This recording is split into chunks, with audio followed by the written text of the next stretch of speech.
ನಮಸ್ಕಾರ ಸ್ನೇಹಿತರೆ. ಸ್ನೇಹಿತರೆ, ನಟ ಚಾಲೆಂಜಿಂಗ್ ಸ್ಟಾರ್ ದರ್ಶನ್ ಅವರ ಬಗ್ಗೆ ಯಾವಾಗಲಾದರೂ ನೆಗೆಟಿವ್ ಸುದ್ದಿ ಬಂದರೆ ಅದನ್ನು ದೊಡ್ಡ ಮಟ್ಟದಲ್ಲಿ ಪ್ರಸಾರ ಮಾಡುವುದು ನಮ್ಮ ಮಾಧ್ಯಮಗಳಲ್ಲಿ ಸಾಮಾನ್ಯವಾಗಿದೆ.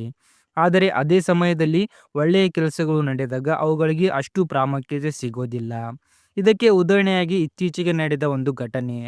ವೀಕ್ಷಕರೇ, ರಾಜೇಶ್ ಗಾಣಿಗ ಅವರು ನಡೆಸುತ್ತಿರುವ ಶಾಂತಿ ಆಶ್ರಯ ಕೇಂದ್ರ ಎಂಬ ಆಶ್ರಮದಲ್ಲಿ ಅನಾಥ ವೃದ್ಧರಿಗೆ ಆಶ್ರಯ ಹಾಗೂ ಆಹಾರ ವ್ಯವಸ್ಥೆ ಮಾಡಲಾಗುತ್ತಿತ್ತು. ಆದರೆ ಇತ್ತೀಚೆಗೆ ಗ್ಯಾಸ್ ಸಮಸ್ಯೆಯಿಂದಾಗಿ ಅಲ್ಲಿ ಊಟ ವ್ಯವಸ್ಥೆಗೆ ಅಡಚಣೆ ಉಂಟಾಗಿತ್ತು.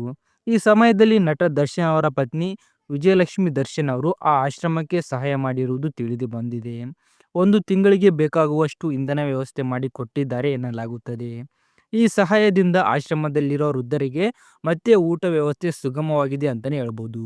ಸ್ನೇಹಿತರೆ, ಇದೀಗ ಈ ಘಟನೆ ಸೋಷಿಯಲ್ ಮೀಡಿಯಾದಲ್ಲಿ ಚರ್ಚೆಗೆ ಕಾರಣವಾಗಿದ್ದು, ಒಳ್ಳೆಯ ಕೆಲಸಗಳನ್ನು ಪ್ರೋತ್ಸಾಹಿಸಬೇಕು ಅನ್ನೋ ಮಾತುಗಳು ಕೂಡ ಕೇಳಿಬರುತ್ತಿದೆ.